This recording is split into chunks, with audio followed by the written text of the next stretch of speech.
जनता का पैसा बर्बाद करना किसे कहते हैं, यह कोई नगर पालिका से सीखे कि आए दिनों नगर पालिका जनता के लाखों रुपए का टैक्स बर्बाद करने पर तुली हुई है। यह बात हम नहीं कर रहे हैं, बल्कि यह बात खुद नगर पालिका में चल रहे कार्य बता रहे हैं, जहां कोई काम मुकम्मल किए बगैर ही 1-1.5 घंटे के भीतर लाखों रुपए पानी की तरह बहा दी गए। जिसका एक नजारा शुक्रवार को नगर पालिका में देखने को मिला, जहां नगर पालिका के द्वारा राजस्व शाखा बिल्डिंग की छत पर भारी बरसात में वाटर प्रूफिंग का काम करवाया गया। जहां लाखों रुपए की लागत खर्च कर कराए गए यह कार्य थोड़ी देर बाद शुरू हुई बारिश में ही बह गया। यानी जिस पानी को रोकने के लिए नगर पालिका के द्वारा राजस्व शाखा बिल्डिंग की छत पर लाखों रुपए की वाटर प्रूफिंग कराई गई थी, वहां चंद देर के पानी में ही पानी हो गई और इस तरह वाटर प्रूफिंग के नाम पर नगर पालिका के द्वारा जनता के लाखों रुपए की राशि को एक झटके में ही बर्बाद कर दिया गया। आपको पता है कि अक्सर बिल्डिंग में वाटर प्रूफिंग का कार्य बरसात के पूर्व कराया जाता है ताकि बारिश होने पर बिल्डिंग में सीलिंग या छत से पानी टपकने की समस्या न बने।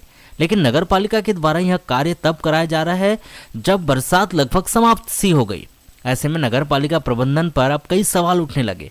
सवाल यह है कि जब वाटर प्रूफिंग का काम कराना ही था तो नगर पालिका के द्वारा इसे बरसात के पूर्व क्यों नहीं कराया गया। सवाल यह भी है कि जब रोजाना बारिश हो रही है, उस बारिश के दौरान आनन फानन में वाटर प्रूफिंग का यह कार्य कराने की आखिर जरूरत क्यों पड़ी। सवाल यह भी है कि यह कार्य आखिर किसकी अनुमति से, किस मत से और अचानक क्यों करा दिया गया। वहीं सवाल यह भी है कि वाटर प्रूफिंग के नाम पर लाखों रुपए बारिश के दौरान आखिर क्यों खर्च कर दी गए। और सबसे बड़ा सवाल यह है कि जनता का पैसा आखिर कब तक ऐसा ही बर्बाद किया जाएगा। यह सभी सवाल नगर पालिका प्रबंधन के गैर जिम्मेदाराना रवैये को प्रदर्शित करते हैं।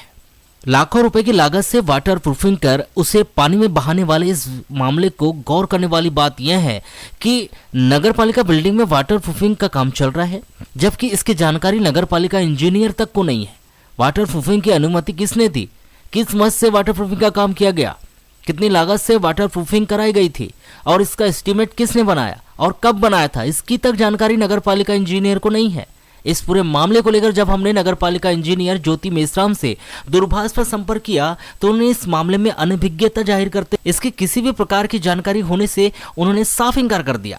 उन्होंने बताया कि शायद किसी दूसरे इंजीनियर को इसकी जानकारी होगी, लेकिन उन्हें इसकी कोई जानकारी नहीं है। यह सवाल यहाँ उठता है कि आखिर कैसी व्यवस्था है कि एक इंजीनियर तक को नहीं पता कि उनके खुद की नगर पालिका बिल्डिंग में कब और कौन सा काम कराया जा रहा है और उसका एस्टीमेट क्या है। इस पूरे मामले में गौर करने के बाद ऐसा प्रतीत होता है कि नगर पालिका में जिम्मेदारों के द्वारा जमकर मनमानी चलाई जा रही है। जिसके मन में जो काम आता है वह अपने मन से बिना किसी परिषद या किसी सहमति के बिना ही मनमानी तरीके से काम करा रहा है और जनता के टैक्स को मनमानी तरीके से बर्बाद करने में तुला हुआ है। या कहे कि कहाँ से कितना और किस नाम पर बिल निकाला जाए, इस पर तुला हुआ है। शायद यही वजह है कि जनता के लाखों रुपए बारिश के पानी में बहाए जा रहे हैं।